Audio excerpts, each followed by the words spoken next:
What if one day you're driving your dream car, you're waiting in front of your friend's house for him to come, and then suddenly a kid shows up and knocks on the door, and he goes like, "Can I just take a picture of it?"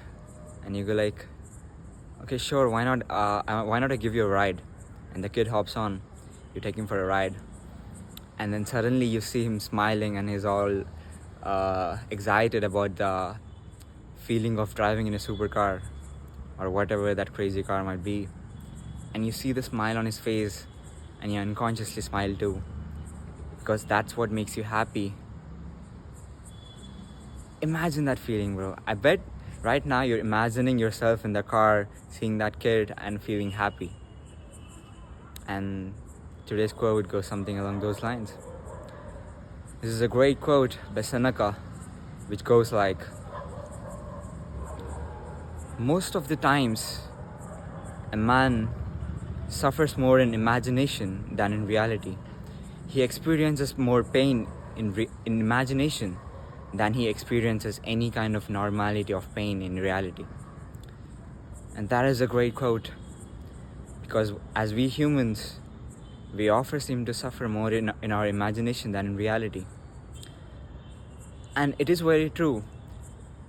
And it's true in many cases, bro. Like, imagine you're sleeping on a night and you have a trip tomorrow and you're very excited about the trip, and the next day you wake up with all of that excitement and suddenly the trip gets cancelled.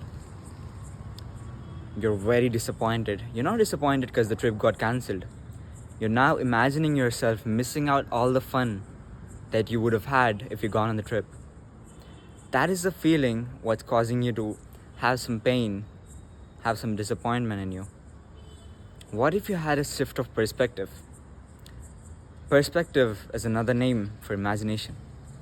So what if in another perspective where you go like, okay, the trip got cancelled, what is another thing that I could do which is really exciting and which I can really look forward to? And that shift of perspective will keep you happy, will never let you through pain. Maybe sometimes pain is inevitable, but you'll always stay on the highest energy. And even myself, I always try to stay in the highest frequency possible. Because when you go down to the lowest kind of frequency, you'll start to feel sad and you start to feel all of these negative emotions which you don't want in your life. So always stay positive, guys. Just because something bad happened in the start of your day doesn't mean that it has to be a bad day. It doesn't mean that it has to be a bad life. It could just be a bad moment and you can move on